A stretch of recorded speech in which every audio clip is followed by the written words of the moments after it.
சேரம்பாடியில் ஆங்கிலேயர்களை எதிர்த்து போரிட்ட பழசிராஜா மன்னரின் குகை இருப்பது கண்டறியப்பட்டிருக்கிறது. பழசிராஜா மன்னரின் 6ஆம் தலைமுறையைச் சேர்ந்தவர்கள் இந்த குகைக்கு நேரில் வந்து அவருக்கு மரியாதை செலுத்தி சுற்றுலா பயணிகளின் பார்வைக்கு திறந்து வைத்தனர்.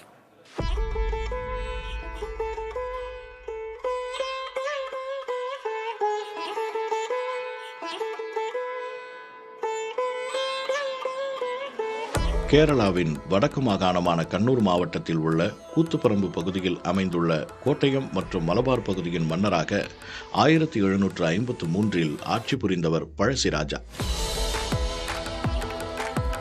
நீலகிரி மாவட்டத்தின் முதுமலை, நெலாக்கோட்டை, ஸ்ரீமதுரை, சேரம்பாடி மற்றும் மசினகுடி இவற்றுடன் கண்ணூர் மற்றும் வயநாடு மாவட்டத்தின் தலச்சேரி உள்ளிட்ட பகுதிகளை உள்ளடக்கி கோட்டயம் மண்டலமாக இருந்தது. ஆங்கிலேய அரசின் வரி வசூலுக்கு எதிராக குரல் கொடுத்ததுடன் ஆங்கில பிரிவினைவாத ஏகாதிபத்தியத்திற்கு எதிராக போராடியதால் மக்கள் இவருக்கு ஆதரவு அளித்தனர்.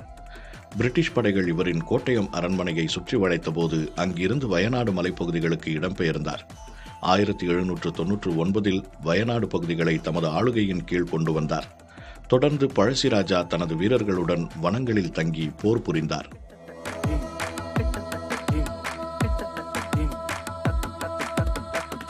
மேலும் குறிச்சியா பழங்குடியின மக்களை ஒன்றிணைத்து ஆங்கிலேயருக்கு எதிராக போரில் பங்கேற்றார்.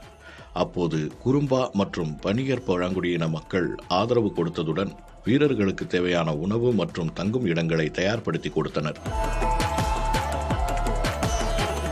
பந்தலூர் அருகே கோட்டமலை மற்றும் நெலாக்கோட்டை பகுதிகளில் குகைகள் அமைத்து அதில் தனது படைகளுடன் தங்கியிருந்து ஆங்கிலேயருக்கு எதிராக கொரில்லா போர் தொடுத்தவர் பழசிராஜா. அதில் ஒரு குகை தற்போது கண்டுபிடிக்கப்பட்டுள்ளது.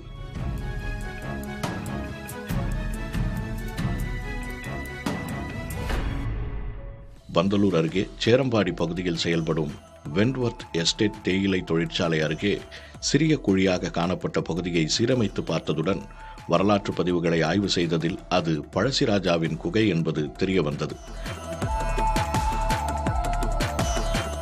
இந்த குகையினை பழசிராஜாவின் கொள்ளுப்பேத்தி கொச்சு தம்புராட்டி சுபாவர்மாவும் அவரது கணவர் டாக்டர் கிஷோரும் நேரில் பார்த்து இதனை திறந்து வைத்து பழசிராஜாவின் படத்திற்கு அஞ்சலி செலுத்தினர்.